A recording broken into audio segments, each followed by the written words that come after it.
3 काम याद कर लो। पहला काम, पूतना का वध करो, खत्म करो। पूतना माने जो पवित्र नहीं है।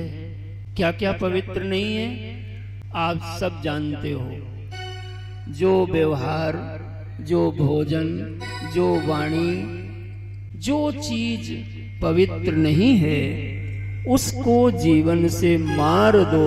ये पूतना वध का संदेश है। दूसरा भगवान ने दैत्य जो मारा वो है सक्टासुर। इसका क्या मतलब है?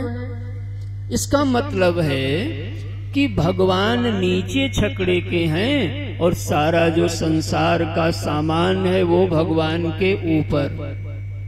क्या मतलब हुआ कि भगवान की भगवत कार्यों की वैल्यू कम करना और संसार के कार्यों की वैल्यू अधिक करना।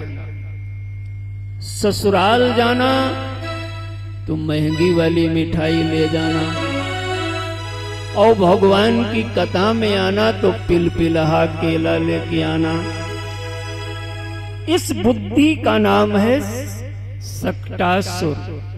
अपने लिए कीमती से कीमती वस्त्र खरीदना और ब्राह्मण को देना है तो कहा पूजा वाली धोती दे दो जो एक बार धुले तो दोबारा हाथी ना आए।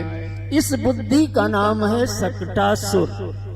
अपने लिए 5 लाख का सोफा सेट और भगवान के लिए पुराना अखबार। इस बुद्धि का नाम है सक्टासुर। हे भक्तजनों, तुम्हारे जीवन में बदलाव हुए बिना बाहर बदलाव नहीं आएगा, भीतर पहले आएगा। पूतना माने जो पवित्र चीजें नहीं है उनको मारो, नंबर 1। दूसरी बात, जो संसार की वैल्यू बहुत बुद्धि करती है और भगवान की कम, उसको खत्म करो। भगवान की वैल्यू अधिक करो। लोगों के घर में न जाने कितनी प्रकार की किताबें मिल जाती हैं।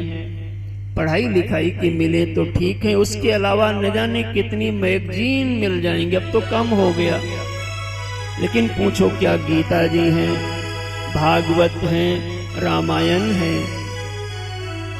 स्वयं विचार करो। अपने जीवन में भगवत कार्यों को वैल्यू दो, कीमत दो, संसार को कम कीमत दो।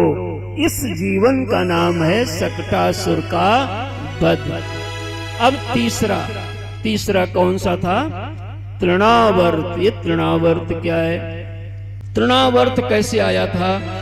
बवंडर के रूप में। जब बवंडर आता है तो 2 महीने के लिए लगातार आता है क्या? ना,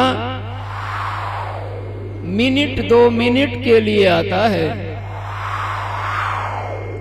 बस थोड़ी देर के लिए बवंडर आएगा और बड़े से बड़े पेड़ जो 50 साल से टिके खड़े होते हैं उनको धड़ाम से गिरा के चला जाता है।